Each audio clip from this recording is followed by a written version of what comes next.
제가 아프리카 탄자니아로 단기 선교를 갔던 때였습니다. 비록 2주의 짧은 일정이지만 아이들에게 복음과 예수님의 사랑을 전하기 위해 최선을 다했던 귀한 시간이었습니다. 그런데 놀라운 것은 선교를 마치고 돌아오는 길에 모든 팀원들의 입에서 이런 고백이 흘러나왔습니다. 사랑을 주러 갔는데 오히려 사랑을 받고 왔노라고. 아이들을 섬기기 위해서 많은 시간과 물질, 땀을 흘린 것은 우리들이었지만 정작 그 시간들 속에서 진짜 사랑을 받은 사람은 바로 우리 자신이었다라는 것을 한 사람 한 사람 모두가 다 고백했던 것이죠. 왜일까요? 그 이유는 매우 단순합니다. 아이들의 눈빛 속에서, 그 표정 속에서, 찬양하는 그 입술 속에서 우리는 주님의 사랑을 발견했기 때문입니다. 이 아이들이 이 예배당으로 오려면 흙먼지를 날리는 길을 적어도 한두 시간씩 걸어와야 되는 거예요. 그런데 제대로 된 신발도 없어서 맨발로 걸어오는 아이들도 있어요. 그럼에도 불구하고 이 자리에 모여서 얼마나 기쁘고 순수하게 하나님을 찬양하고 예배하는지, 그보다 더 훨씬 좋은 환경에 우리가 살아가고 있으면서도 하나님을 이렇게 순전하고 온전하게 예배하지 못하고 있는 우리 자신의 모습을 되돌아볼 수 있게 되는 귀한 시간이었습니다. 이 아이들의 입속에서 이런 찬양이 흘러나와야 God is so good. 뭐예요? 좋으신 하나님, 좋으신 하나님을 막 노래하는데, 제가요 그 순간 몇 년이 지나도 이 순간의 감동을 잊을 수가 없어서 여러분들과 함께 이 영상을 잠깐 나누고 싶습니다.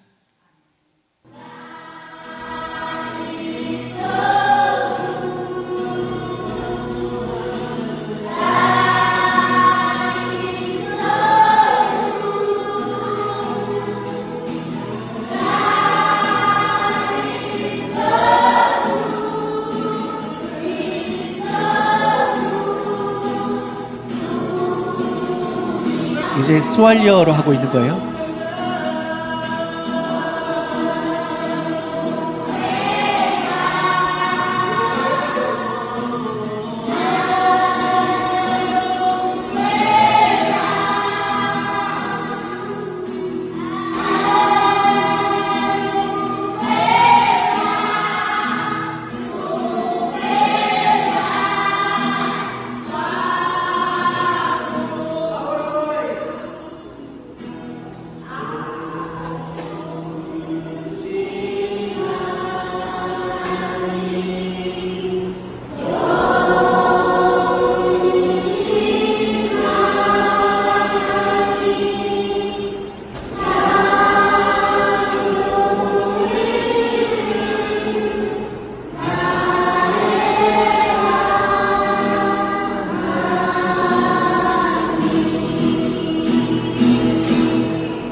참 멋지지 않습니까?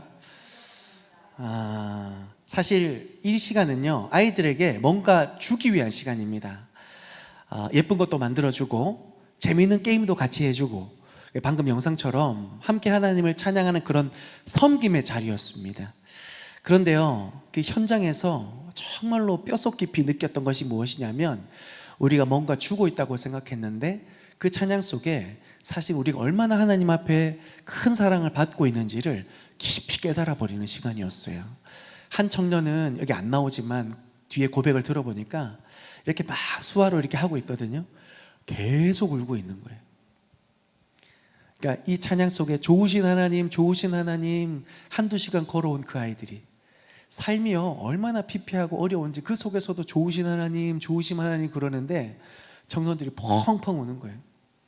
우리는 더 나은 환경 가운데 있음에도 불구하고 좋으신 하나님이 아니거든요. 그러니까 회개하는 마음, 다시 한번 더 좋으신 하나님이 얼마나 우리의 삶에 큰 은혜와 사랑을 부어주고 계신지, 그리고 그 현장 안에 내가 함께 속해 있다는 것, 그 자체만으로 얼마나 감사한지 눈물을 흘리며, 또 한 청년은 이 순간을 절대로 잊고 싶지 않다고 계속 화면에 이걸 담아놓는 거예요. 잊어버리지 말아야지. 한 청년은 끝까지 아이들과 눈을 마주하면서 좋으신 하나님 손짓하면서 이렇게 찬양하고 있는 그 모습 속에 다른 것이 아닙니다. 하나님이 우리를 얼마나 사랑하시는 좋으신 하나님인지를 주었다고 생각했는데, 가르쳤다고 생각했는데 오히려 배우고 얻게 되는 그런 시간이었습니다. 사랑하는 여러분, 이런 만남 참 멋지고 아름답지 않습니까?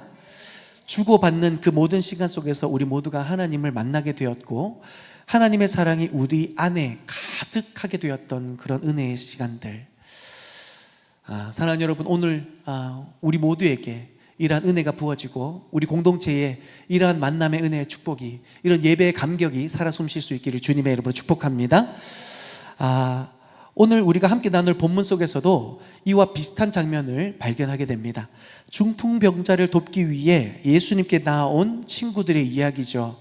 몸을 움직이지 못하는 친구를 그냥 두고 볼 수 없었던 친구들은 예수님께 가기만 하면 반드시 낫게 될 것이라는 믿음으로 결단을 합니다. 예수님께 나아가면 이 친구가 낫게 될 거야 라고 생각을 하며 들쳐업고 왔는데, 문제는 예수님이 거하시는 그 집 안으로 들어가기에는 이미 많은 사람들이 꽉 차 있었던 겁니다. 진입을 할 수가 없었던 거예요. 그래서 생각해낸 방법은 지붕을 뜯어서 친구를 그 밑으로 달아 내렸던 것입니다. 이를 통해 이 중풍병자는 예수님을 만나고 치유와 회복을 경험하게 됩니다. 여러분, 너무 멋진 친구들 아닙니까? 많은 사람들이 이 장면을 보고 분명히 이런 말을 많이 할 겁니다. 와, 중풍병자가 친구들 참 잘 뒀네. 그쵸? 아니, 세상에 이런 친구가 어디 있어요? 이 친구 낫게 하려고 그 먼 길을 들쳐매고 온 것도 대단한데, 사람들이 막 가로막혀 있으면 오늘은 아닌가 보다, 뒤돌아설 만도 한데, 아니야, 오늘 아니면 안 돼, 이 친구 예수님 없으면 안 돼 라고 해서 지붕을 뜯어가지고 내릴 정도의 사랑, 우정, 열심, 그 믿음이라면 친구 잘 둔 거죠. 그런데요, 마태복음, 마가복음, 누가복음에서 이 세 본문이 그대로 나와 있는데 자세히 다 살펴보면 이런 해석도 가능하게 됩니다.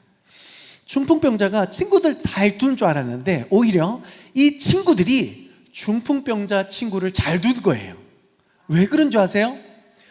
이 중풍병 걸린 친구가 없었다면 이 친구들은요, 예수님께 나올 일이 없었습니다. 예수님의 구원을 경험할 일이 없었습니다. 그 현장에서 친구가 순식간에 치유되고 회복이 되는 경험을 일평생 경험하지 못했겠죠. 중풍병자에 걸린 이 친구로 인해서 이들이 예수님 앞에 나올 수 있게 됐고, 그 주님이 베푸시는 놀라운 치료와 구원의 역사를 이 친구뿐만 아니라 함께한 모든 이들에게 구원의 역사가 임하게 됐다는 것을 살펴보면서, 와, 중풍병자가 친구 잘 둔 줄 알았는데 반대로 생각해 보니까 이 중풍병자로 인하여서 그 주변에 있는 많은 친구들도 구원과 하나님의 은혜의 주인공이 될 수 있었다라는 겁니다. 사랑하는 성도 여러분, 이 본문 속에 오늘 우리가 이 공동체 안에서 우리의 삶을, 우리 이웃을 어떻게 대하고 있느냐, 말씀 속에 좀 살펴볼 수 있었으면 좋겠습니다. 우리가 때로는 우리의 눈에 연약한 자들이 있죠. 부족한 자들이 있습니다. 때로는 그들에게 사랑을 베풀기도 하고 은혜를 베풀기도 하면서 우리가 언제까지 그렇게 해야 돼? 라는 생각들도 있고, 또 불평의 마음들도 생길 수 있지만, 오늘 이 본문 잘 들여봤으면 좋겠어요. 중풍병자의 그 문제로 인하여서 그 친구가 살아났던 겁니다. 그 문제로 인해서 그 친구가 살아날 뿐만 아니라 그 친구들이 함께 중풍병자와 일어나 하나님 앞에 영광 돌리고 그 앞에 엎드렸더니 그 예수님과 함께 있었던, 그것을 지켜봤던 많은 사람들이 다시 한 번 더 복음 앞에 사로잡히는 은혜가 있게 된 줄 믿습니다. 그렇다면 여러분, 오늘 이 본문 속에 우리 주변에 있는 연약한 자들, 병든 자들, 때로는 손길이 필요한 자들이 단순히 어떤 존재인가? 손 많이 가고 우리를 수고롭게 하고 힘들게 하고 그런 존재인가? 아니요. 한 번 더 나아가서 생각해보면 그를 통해 우리가 주의 영광을 보게 되는 하나님의 은혜의 방편임을 믿음으로 고백하며 나아갈 수 있기를 주님의 이름으로 축복합니다. 이와 같은 은혜를 힘입기 위해서 우리가 어떤 믿음을 가져야 되느냐? 첫째로 절박한 믿음의 역사를 절박한 믿음을 가지고 주님 앞에 나아가 주님이 주시는 놀라운 은혜의 역사를 경험하며 나아갈 수 있는 저와 여러분 될 수 있기를 바랍니다. 18절에 보면 한 중풍병자를 사람들이 침상에 메고 와서 예수 앞에 들여놓고자 하였으나 문제는 집이 막혔다고 말씀드렸어요. 길이 없는 상황입니다. 앞이 꽉 막힌 상황이었던 거예요. 그럴 때 대부분의 사람들의 반응은 뭐냐면 하나님 길을 여시면 가겠습니다. 대부분 그렇게 반응하죠. 오늘은 아닌가 봐요. 길이 막혀 있으니 다음에 와야 되나 봐요 라고 생각을 합니다. 그러니 하나님 문을 여시면 우리가 가겠습니다 라는 당연한 반응인데 친구들은 달랐다라는 거죠. 문이 닫혀 있으면 뜯어서라도 들어가겠다. 왜요? 그만큼 절박한 믿음이 그 안에 있었기 때문입니다. 여러분 한번 상상해 보세요. 우리 교회에서 누군가가 지붕을 뜯어가지고 목사님 이 사람 기도가 필요합니다. 다들 깜짝 놀랄걸요. 왜 그런지 아세요? 우리 건물은요 지붕 뜯기도 힘들어요. 뜯고 나면 난리 나요. 왜요? 이 비세고 다시 고치는 비용이 시간이 너무 많이 들어요. 그러니 왜 굳이 그렇게까지 하냐 사람들 난리 날 거예요. 그런데 이 갈릴리 지역에 예수님 당시의 집은 좀 달랐습니다. 그림 한번 보여주실래요? 자 이렇게 내려오는데 그 다음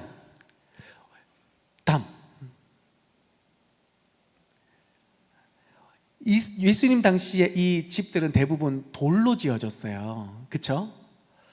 단단한 돌로 지어졌습니다. 그런데 지붕은요 좀 다릅니다. 넘겨봐 보세요. 지붕은요 이렇게 우리나라 그 초가집처럼 그 석가래를 중간에 둥둥둥 박아놓고 그 위에다가 갈대 같은 걸로 종려나무 가지 같은 걸로 촘촘하게 이렇게 놓아요. 그리고 나서 흙으로 다져가지고 이렇게 위에 쭉 깔아 놓는 거죠. 왜냐하면 이스라엘의 이 시대는요 이 지역은 비가 많이 오지 않아요.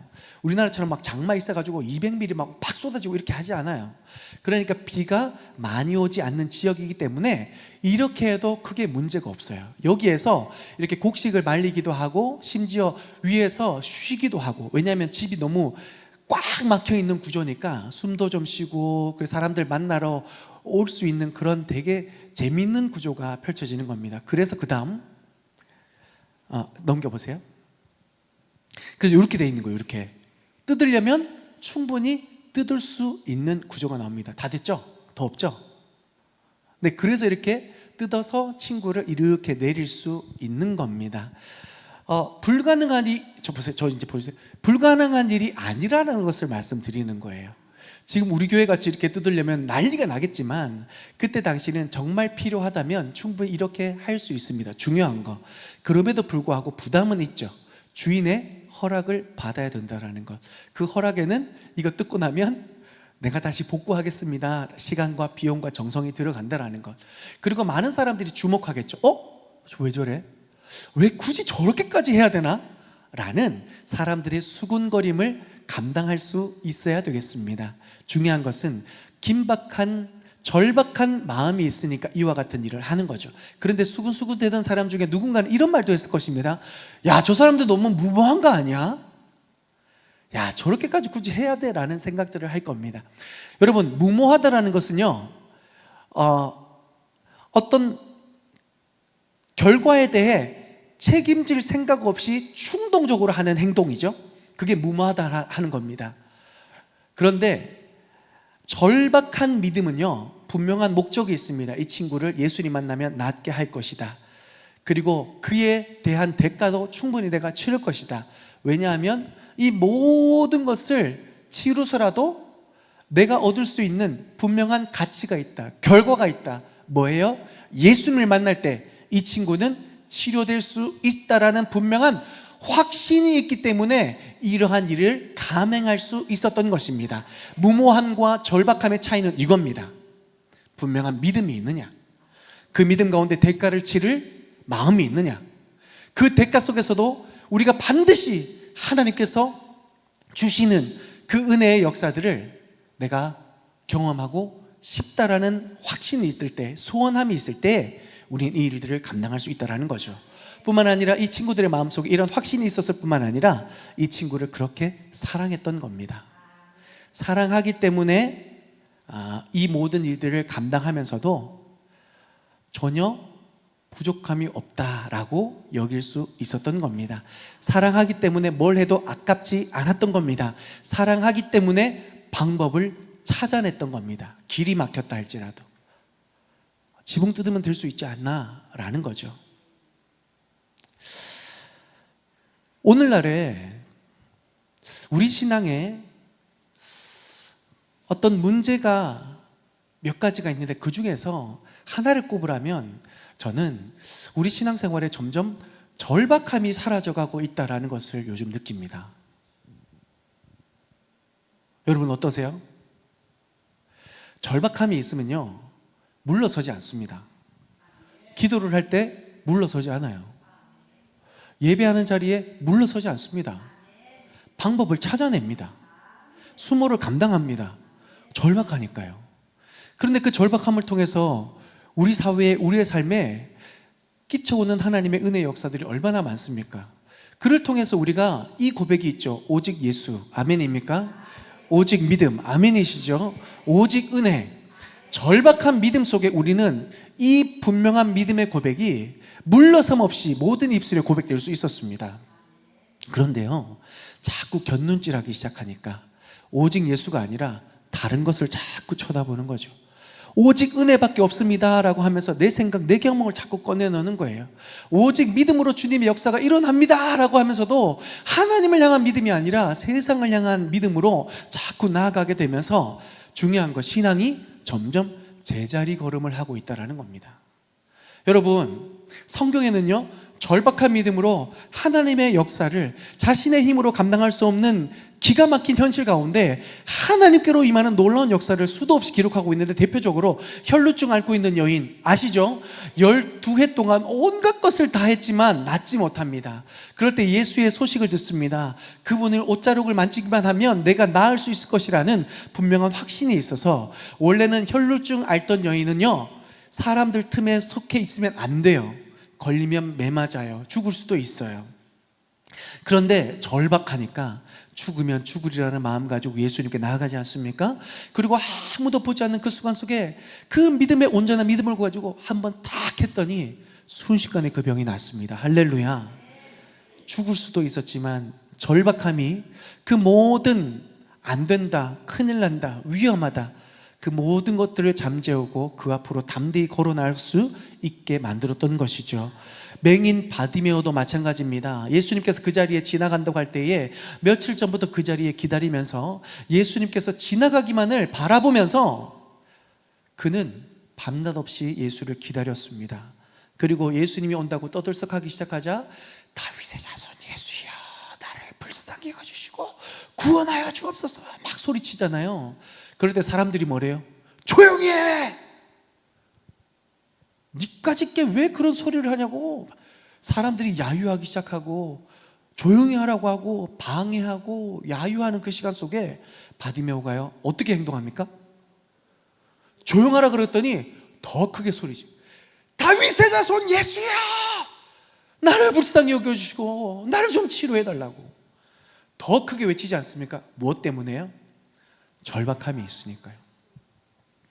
예수 그리스도를 향한 분명한 믿음과 그 안에 절박함이 있으니까 사람들이 뭐라 해도 조용하라고 소리쳐도 더 크게 예수를 향하여 믿음 가운데 나아갔더니 하나님이 바드메오를 치유하시고 혈루증 앓던 여인을 치유하여 주신 줄 믿습니다.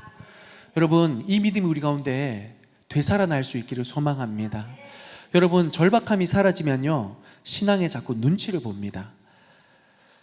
곁눈질한다라는 거예요. 기도하다가도 주변을 의식하고 그냥 내가 하나님 앞에 무릎 꿇어야 되는데 사람들 얼마나 기도하나, 남들은 기도 안 하는데 나만 굳이 이렇게 유난을 떠나.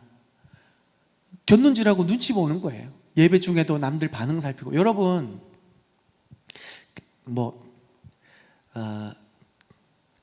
금요일만큼은요 주일도 그러셔도 됩니다. 저는 늘 응원합니다.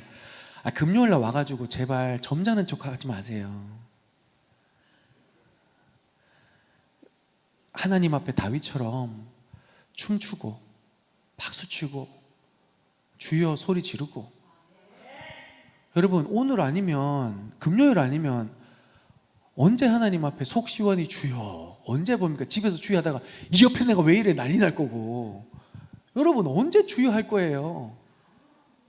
찬양을 언제 그렇게 할 거예요? 집에서 찬양하면 민원 들어와요. 여러분, 여기서 제가 일부러 막 크게 소리치고 하는 이유가 뭔지 아세요? 여러분도 그렇게 하라는 거예요. 여러분, 그럴 때 주의 영이 임합니다. 근데 자꾸 주변에 뭐라 할까 여러분, 제가 분명히 얘기하지만 주변에서 뭐라 하는 그 사람이 내 인생을 요만큼도 도와주지 못합니다. 요만큼도 낫게 하지 못해요. 그런데 내가 외치는 주 예수의 그 분의 이름에는 구원의 소망이 있는 줄 믿습니다. 그러니 뭐라 하는 사람 저한테 이르세요. 뭐라 하면 제가 뭐라 할게요. 우리 그러려고 모이는 건데 왜 그러시냐고 제가 변호해 드릴 테니까 이곳에서 울고 웃고 예수로 충만하고 살아나는 역사를 경험하시길 바랍니다. 여러분, 순종도 마찬가지예요. 남들 어떻게 하냐가 중요한 게 아니에요. 남들 얼마나 헌금하고 얼마나 헌신하고 그게 중요한 게 아니에요. 내 안에 성령께서 주시는 감동을 따라 믿음으로 하시면 돼요. 제가 늘 말씀드리지만 기도도 마찬가지고요. 내가 하나님 앞에 봉사하는 거 주님 바라보고 하는 거죠. 그럼 그렇게 하시면 돼요. 저 사람이 집사 군 유단 떨더라. 여러분, 제가 분명히 말씀드리지만 그분이 여러분의 헌신에 요만큼도 관여할 수 없어요.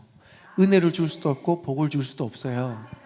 그런 말에 휘둘려서 여러분이 받아야 될 축복을 빼앗기지 마세요. 여러분이 누려야 할 은혜를 빼앗기지 마시라고요. 왜 사람한테 기준을 맞추고 눈치를 봐서 아무것도 할 수 없는 그 사람한테 눈치를 보냐고요. 무엇이든 가능케 하시는 하나님을 바라보셔야죠.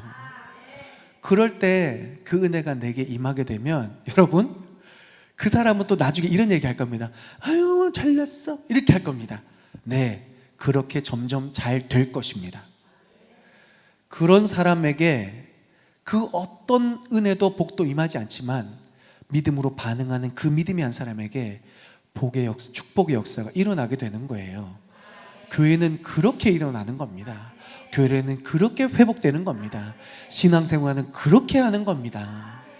여러분, 곁눈질 하지 마세요. 눈치 보지도 마세요. 내게 역사하시는 하나님, 나를 도우시는 하나님 앞에 간절한 마음으로, 절박한 믿음으로 주님 앞에 나아가실 수 있기를 바랍니다. 주님 아니면 안 됩니다. 나를 도와주십시오. 그럴 때에 우리는 방법을 찾아내게 돼 있어요. 여러분, 제가 목회하면서 발견하는 믿음의 법칙, 사역에 잘 되는 법칙을 발견했습니다. 뭐냐 하면 절박하면, 진심이면 통한다. 할렐루야. 저도 이 말 앞에 부끄럽지 않으려고 되게 부단히 노력을 하려고 해요. 안 된다, 이게 문제다. 여러분, 거기 머뭅니다. 제가 딱 그랬어요. 이게 문제다, 이래서 안 된다. 돼요. 절박함이 있으면 넘어갑니다. 왜요? 더 절박하니까 더 기도하거든요. 그리고 더 하나님 앞에 지혜를 구하고 은혜를 구하다 보면 하나님이 뛰어넘게 하시더라고요. 이거 저 이야기입니까? 여러분의 이야기이기도 합니다. 여러분의 삶의 문제 앞에 정말 절박하게 기도해 보십시오. 그러면 그 절박함 가운데 응답하시는 하나님의 역사를 경험하게 되면서 우리가 아까 고백하였던 오직 예수, 아멘입니까? 오직 은혜, 아멘이시죠? 오직 믿음. 그 절박함이 이 고백을 더욱더 확신 있고 분명하게 고백하게 되는 우리의 신앙으로 우리는 점점 더 자라나는 하나님의 놀라운 은혜 앞에 바로 서게 될 줄 믿습니다. 둘째로요, 예수님께서 이 중풍병자를 바라보시면서 내 죄사함을 받았느니라 라고 말씀하세요. 여러분, 예수님께서는 기억하세요. 예수님께서는 우리의 삶에 필요를 따라 역사하시는 분이시지만 근본적으로 필요한 것이 무엇인지를 아시는 주님께서 더욱 온전한 기쁨과 은혜와 변화를 우리에게 주시기를 원하신다라는 거예요. 여러분 보세요. 자, 중풍병자가 지붕을 탁 뜯고 내려왔어요. 그러면 모든 친구들과 모든 사람들이 예수님의 입술에서 뭐가 선포되기를 기대할까요? 환자야, 네 병이 나았다. 일어나 걸어라 라고 말씀하기를 다 기대하시잖아요. 그쵸? 우리 중에 누군가가 암에 걸렸어요. 기도하다가 딸아, 너 암 나았다. 그쵸? 이런 말 듣기를 우리는 대부분 원해요. 그런데 예수님이 중풍병자 달아내렸는데 뭐라고 말씀하시냐면, 이 사람아, 네 죄 사함을 받았느니라 그래요. 순간 다들 얼어붙었죠. 이 말이 아닌데, 지금 일어나 걸어라 그래야 되는데 죄 사함을. 그래서 사람들이 수근수근대기 시작해요. 근데 바리새인들은, 서기관들은 뭐라고 얘기하냐면, 야, 이거 신성모독이다.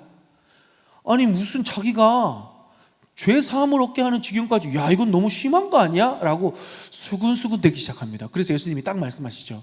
이 사람들아, 들어봐. 생각해봐. 죄 사함을 받았느니라 라는 말과 일어나 걸어라 라는 말 중에 어느 게 더 쉬워요? 어렵죠? 이 질문 좀 어렵죠? 자, 죄 사함 받았는지라는 말과 일어나 걸어라는 말 중에 어떤 말이 예수님 하기에 더 쉬워요? 적절해요? 그쵸? 죄 사함 받았느니라가 쉬워요. 왜 그런지 아세요? 그게 아니라 확인이 불가능한 거예요. 이게 안 보이는 거예요. 당장 뭐가 안 보이는 거야. 죄 사함을 받았느니라 라고 하면 그냥 위로받고 끝나는 거예요. 그러니까 안 일어나도 크게 문제가 없어. 그런데 일어나 걸어라 그러면 문제가 있는 거야. 안 일어나면 큰일 나는 거야. 그러니까 예수님이 이 두 말 중에 어떤 게 더 쉽냐라는 거예요. 그러니까 내 죄 사함을 받았느니라 쉽죠. 걸릴 수도 있고 안 걸릴 수도 있고. 그런데 예수님이 그 뒤에 말이 중요합니다. 이제 봐라, 내가 그 어려운 말 한번 해볼게.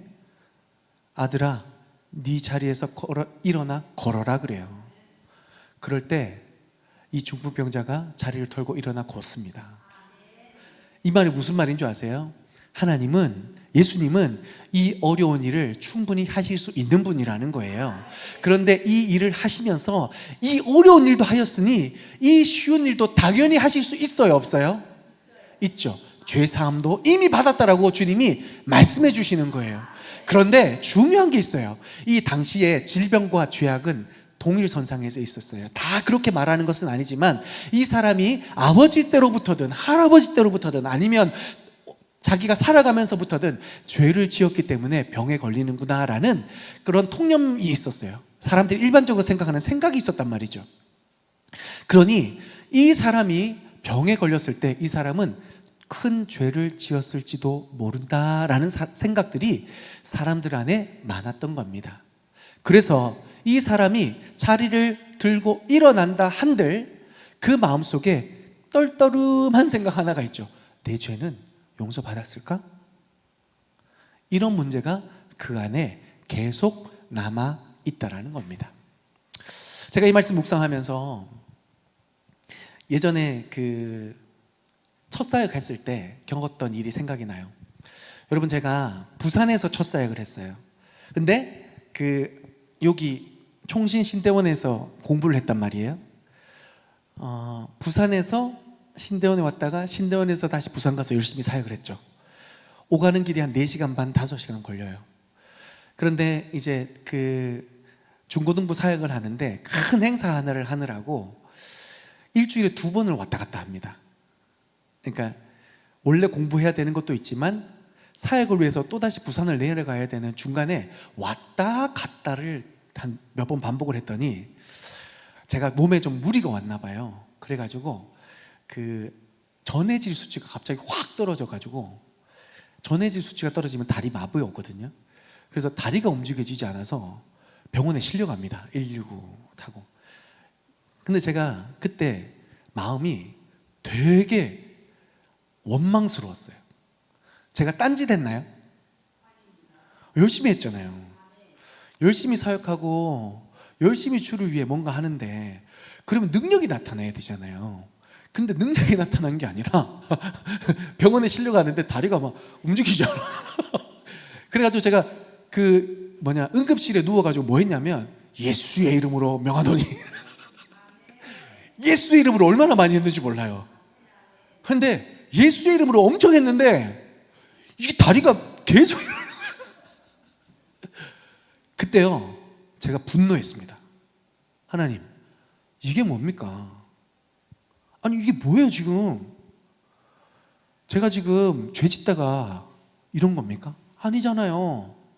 아이들 살리려고, 어떻게 해서든 교회 세우려고 제가 시간과 물질과 진짜 밤낮 없이 했는데, 이게 뭡니까?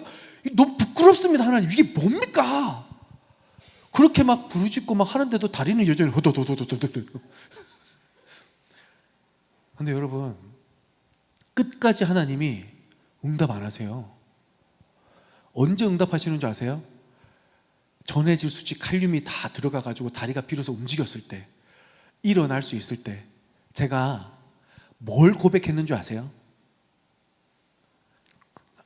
한번 생각해 보세요. 예수 이름으로 아무리 했는데 안 되다가 이제 드디어 약이 통해가지고 다리가 드디어 이제 힘이 생긴 거죠. 겨우 이제 일어났어요. 그때 제가 뭘 고백했는지 아세요? 네? 다시는 사역하나 봐라. 아니에요, 여러분. 뭘 고백했냐면, 제가 그 순간에 이걸 깨달았어요. 제가 이 사역을 성공시키기 위해서 진짜 밤낮 없이 돌아다닌 거예요. 부산과 양지를 계속 돌아다니면서 열심히 해서 저는 될 줄 알았어요. 근데 하나님이 이 다리를 무너뜨리면서 뭘 가르치셨냐면, 그땐 전도사죠. 송전도사. 네 힘으로 돼? 네 힘으로 할 수 있는 것이 도대체 뭐야? 너 방금 뭐 느꼈어? 내가 너 붙들어 주지 않으면 아무것도 할 수 없어. 하나님이 그걸 가르치시더라고요. 다리가 안 움직일 때는 몰랐죠. 분노했죠. 이게 뭐냐고 막. 근데 그걸 딱 겪고 나서 하나님이 가르쳐 주신 게 이거더라고요. 내 힘으로 할 수 있는 것이 아무것도 없다. 만약에 제가 예수 이름으로 했는데 갑자기 다리가 움직였어, 그러면 저는요, 그지 계속 예수 이름으로만 했을 거예요. 막 혈기로 막 그만 했을 거예요. 그런데 아무리 외쳐도 되지 않던 그것이 하나님의 때에 시간이 차니까, 드디어 하나님이 말씀하실 때가 됐으니까 그때 고백하는 게 뭐예요? 은혜 없이는 단 한순간도 내가 살 수 없겠구나. 여러분, 이게 죄의 연약함이에요. 여러분, 우리가 왜 죄인임을 깨달아야 되는지, 왜 중요한지 아세요? 우리가 자꾸 내 힘으로 다 할 수 있을 거라 생각해요. 그래서 막 분노하고, 그래서 막 뭔가 열심히 하고, 그러면서 좌절하고 실망하고. 그런데 여러분, 하나님 우리에게 그런 삶 가운데 계속 뭘 가르치시는 줄 아세요? 네 힘으로 할 수 없다라는 거예요. 그런데 그런 삶 가운데 하나님, 제 힘으로 할 수 없으니 주님이 은혜 베풀어 주셔야 됩니다. 그 믿음의 고백 가운데 하나님이 붙들어 주시더라고요. 그 경험과 그 고백이 있으니까 하나님이 사역을 일으키시더라고요. 여러분, 참 중요합니다. 하나님께서 우리의 기도에 응답하시는 거 참 중요하죠. 하나님, 건강이 회복되길 원합니다. 회복되는 거 정말 중요합니다. 그런데 그 아파 보면서 수많은 절박한 그 기도 속에서 제일 먼저 뭘 깨달아야 되는 줄 아세요?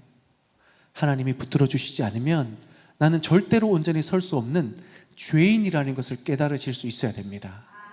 그럴 때에 우리에게 참된 구원을 주신 예수 그리스도의 그 은혜와 사랑이 얼마나 깊고 놀라운 것인지를 깨닫게 되면서 다시 내 몸이 회복되었을 때 우리는 예수 그리스도의 그 온전한 사랑 앞에, 복음 앞에 믿음을 가지고 더 기도하면서 더 충만한 삶으로 나아갈 수 있게 되는 것입니다. 우리는요, 때로는 신앙생활에 기적을 자꾸 목표로 삼을 때가 있어요. 기도하면 다 이루어져야 된다고, 헌신하면 다 채워져야 된다고. 여러분, 그것도 중요합니다. 중요하지 않다는 얘기가 아니에요. 그런데 그 이전에 우리가 그 모든 시간들 속에서 어떤 존재인지, 어떤 사랑과 은혜를 힘입은 존재인지를 먼저 깨달아 알 때 올바른 방향으로 갈 수 있다는 겁니다. 좀 극단적인 예를 들어서 아파보지 않았어요. 내가 죄인임을 깨닫지 못했어요. 그러면 기도할 때마다 뭐가 자꾸 이루어지잖아요. 그러면 누구 자꾸 정죄합니다. 너 기도가 잘못돼서 그래, 너 삶이 잘못돼서 그래. 자꾸 정죄하고 탓합니다. 교만하게. 아니요, 하나님이 우리에게 주시는 그 기적의 모든 메시지는 사랑받을 수 없는 우리가 사랑받았고, 자격 없는 우리에게 하나님은 찾아오셔서 그분의 은혜로 온전히 우리를 붙들어 주셨기 때문에 우리가 이렇게 설 수 있다는 겁니다. 하나님이 그걸 가르쳐 주시는 거예요. 그걸 온전히 깨닫고 안 사람은 중풍병자를 바라볼 때에 그 주님의 마음으로 바라보게 되는 거죠. 연약한 사람을 바라볼 때에 그 연약함을 탓하는 것이 아니라 내 안의 연약함을 보듬어 주신 그 사랑으로 그 지체를 바라보게 되는 겁니다.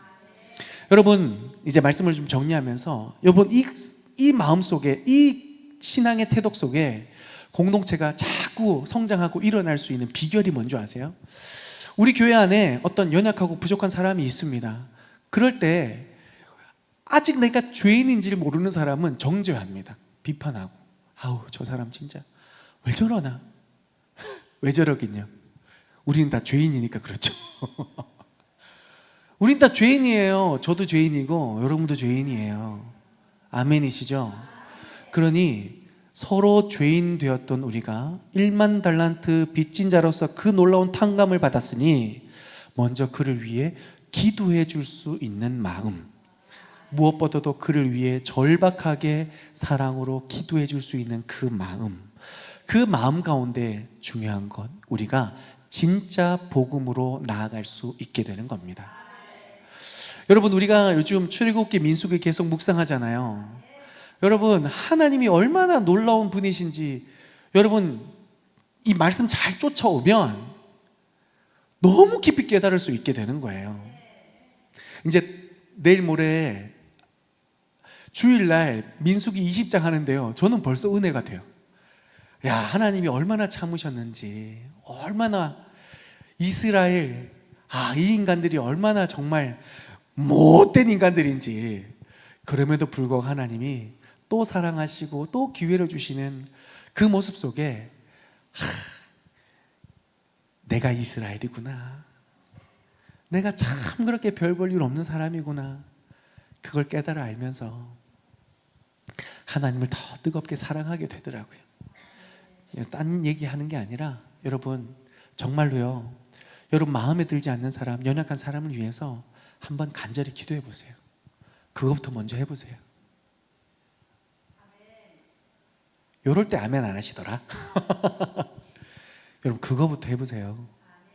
그러면요, 적어도 그 기도가 간절하면 간절할수록 나의 나됨을 깨닫습니다. 그리고 그를 여전히 사랑으로 품어주시는 주님의 사랑이 느껴집니다. 그래서 우리가 분노와 정죄보다 섬김과 배려로 나아갈 수 있게 되는 거예요. 여러분, 내가 그거 먼저 실천하시면 돼요. 왜요? 주님은요, 그런 나를 보세요. 그런 나를 사용하세요. 그런데 분노하고 정죄하는 사람들은 당장은 뭔가 얻을 수 있는 것 같죠. 시간 지나 보세요. 계속 그 자리일 겁니다. 계속 그 자리에 있을 거예요. 주님도 참 안타까워 여기실 겁니다. 그런데 주님 바라보는 사람은 계속 그 신앙이 올라갈 겁니다. 믿음에 손해보지 마세요. 믿음에 손해보지 마시라고요.